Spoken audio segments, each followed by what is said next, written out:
In Jeremiah chapter 38, the prophet Jeremiah faces growing hostility from the officials and leaders of Judah. He continues to deliver God's message, warning that the city of Jerusalem will fall to the Babylonians if the people do not surrender. His prophecy angers the officials, as it demoralizes the people and undermines their hope of resisting the Babylonian siege.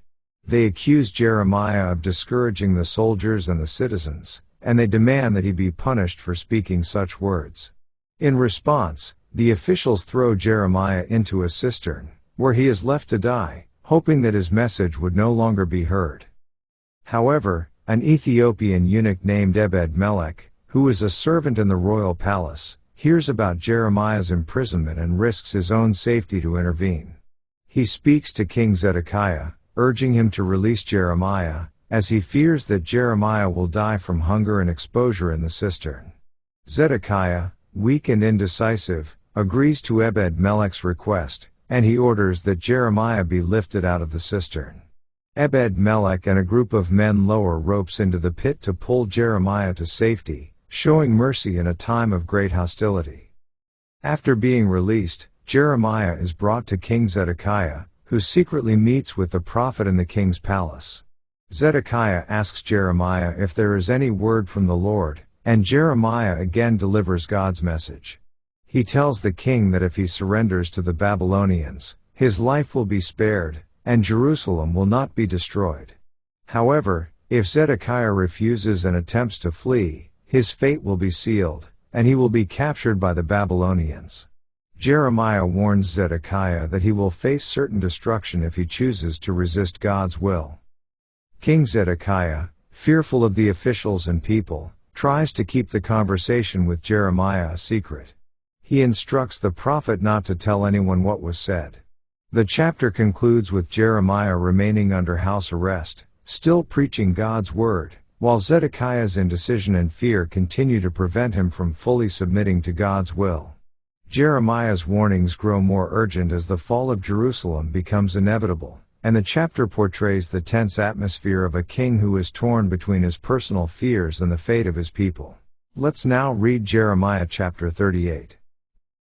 Then Shephatiah the son of Mattan, and Gedaliah the son of Pashur, and Jucal the son of Shelemiah, and Pashur the son of Malchiah, heard the words that Jeremiah had spoken unto all the people, saying, Thus saith the Lord, He that remaineth in this city shall die by the sword, by the famine, and by the pestilence, but he that goeth forth to the Chaldeans shall live, for he shall have his life for a prey, and shall live.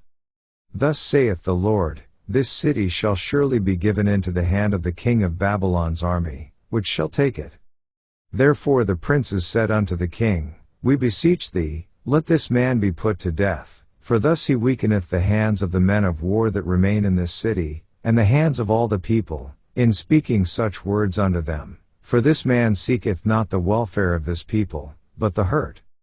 Then Zedekiah the king said, Behold, he is in your hand, for the king is not he that can do anything against you. Then took they Jeremiah, and cast him into the dungeon of Malchiah the son of Hamelech, that was in the court of the prison, and they let down Jeremiah with cords. And in the dungeon there was no water, but mire, so Jeremiah sunk in the mire. Now when Ebed-Melech the Ethiopian, one of the eunuchs which was in the king's house, heard that they had put Jeremiah in the dungeon, the king then sitting in the gate of Benjamin, Ebed-Melech went forth out of the king's house, and spake to the king, saying, My lord the king, these men have done evil in all that they have done to Jeremiah the prophet, whom they have cast into the dungeon, and he is like to die for hunger in the place where he is, for there is no more bread in the city. Then the king commanded Ebed-Melech the Ethiopian, saying, Take from hence 30 men with thee, and take up Jeremiah the prophet out of the dungeon, before he die. So Ebed-Melech took the men with him, and went into the house of the king under the treasury, and took thence old cast clouts and old rotten rags, and let them down by cords into the dungeon to Jeremiah. And Ebed-Melech the Ethiopian said unto Jeremiah, Put now these old cast clouts and rotten rags under thine armholes under the cords. And Jeremiah did so. So they drew up Jeremiah with cords, and took him up out of the dungeon, and Jeremiah remained in the court of the prison. Then Zedekiah the king sent, and took Jeremiah the prophet unto him into the third entry that is in the house of the Lord. And the king said unto Jeremiah, I will ask thee a thing, hide nothing from me. Then Jeremiah said unto Zedekiah, If I declare it unto thee, wilt thou not surely put me to death? And if I give thee counsel, wilt thou not hearken unto me? So Zedekiah the king sware secretly unto Jeremiah, saying, As the Lord liveth, that madest this soul, I will not put thee to death, neither will I give thee into the hand of these men that seek thy life. Then said Jeremiah unto Zedekiah, Thus saith the Lord, the God of hosts, the God of Israel, If thou wilt assuredly go forth unto the king of Babylon's princes, then thy soul shall live, and this city shall not be burned with fire, and thou shalt live, and thine house. But if thou wilt not go forth to the king of Babylon's princes, then shall this city be given into the hand of the Chaldeans, and they shall burn it with fire, and thou shalt not escape out of their hand. And Zedekiah the king said unto Jeremiah, I am afraid of the Jews that are fallen to the Chaldeans, lest they deliver me into their hand, and they mock me. But Jeremiah said, They shall not deliver thee. Obey, I beseech thee, the voice of the Lord, which I speak unto thee, so it shall be well unto thee, and thy soul shall live. But if thou refuse to go forth, this is the word that the Lord hath showed me. And, behold, all the women that are left in the king of Judah's house shall be brought forth to the king of Babylon's princes, and those women shall say, Thy friends have set thee on, and have prevailed against thee, thy feet are sunk in the mire, and they are turned away back. So they shall bring out all thy wives and thy children to the Chaldeans, and thou shalt not escape out of their hand, but shalt be taken by the hand of the king of Babylon, and thou shalt cause this city to be burned with fire. Then said Zedekiah unto Jeremiah, Let no man know of these words, and thou shalt not die.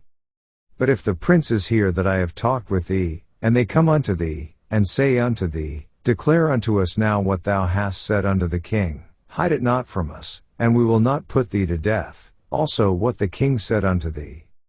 Then thou shalt say unto them, I presented my supplication before the king, that he would not cause me to return to Jonathan's house, to die there.